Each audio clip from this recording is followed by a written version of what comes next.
یہ جو باتیں میں بتانے والا ہوں اس بات کو اپنے بھائی تک ضرور پہنچائے تاکہ ہر ہمارا بھائی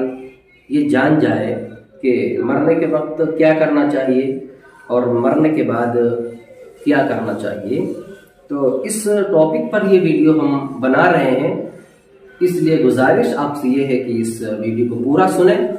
پورا واچ کریں اور اپنے بھائی تک بھی شیئر کر دیں، اپنے بھائی تک بھی پہنچا دیں، کیونکہ حضور پاک صلی اللہ علیہ وسلم نے فرمایا بلغوا عنی ولو آیہ۔ اگر آپ کو ایک آیت، ایک مسئلہ معلوم ہے تو اپنے بھائی تک ضرور پہنچائے۔ اس طور پر میں نے کہا ہے، اگر آپ کو اچھی لگتی ہے تو یہ ویڈیو آگے۔ ان الحمدللہ، عزیزان گرامی، جب موت کے آثار ظاہر ہونے لگے تو ایسے موقع پر ہمیں کیا کرنا چاہیے؟ یعنی جب کسی کا انتقال ہونے لگے، کسی کی روح نکلنے والی ہے، تو ہمیں ایسے موقع پر کیا کرنا چاہیے؟ حضور پاک صلی اللہ علیہ وسلم نے اس کے فرمان بتائے ہیں کہ جب کسی کا روح نکلنے والا ہو، کسی کا انتقال ہونے والا ہو، تو ایسے موقع پر فرمایا کہ کلمہ طیبہ اور کلمہ شہادت پڑھنا چاہیے۔ کلمہ طیبہ لا الہ الا اللہ محمد رسول اللہ، کلمہ شہادت اشہد ان لا الہ الا اللہ و اشہد ان محمدا عبدہ و رسولہ۔ یہ کلمے بلند آواز سے پڑھنا چاہیے تاکہ جس کا انتقال ہونے والا ہے، جس کی روح نکلنے والی ہے، اس کے کان تک یہ آواز پہنچ جائے اور اس سے اصرار نہ کرے کہ آپ بھی پڑھیے۔ یعنی جس کی روح نکلنے والی ہے اس سے یہ نہ کہیے کہ دادا جان آپ بھی تیز سے پڑھیے،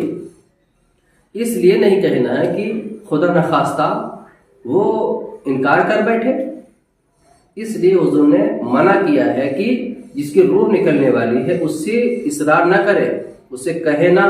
کہ آپ بھی پڑھیے، بلکہ پڑھنے والا تیزی کے ساتھ پڑھے تاکہ ان کی آواز اس شخص تک پہنچ جائے، اس کی کان پہنچ جائے۔ ہو سکتا ہے کہ اس کا دل مائل ہو جائے اور وہ بھی دل میں کلمہ طیبہ اور کلمہ شہادت کا ورد کرنا شروع کر دے۔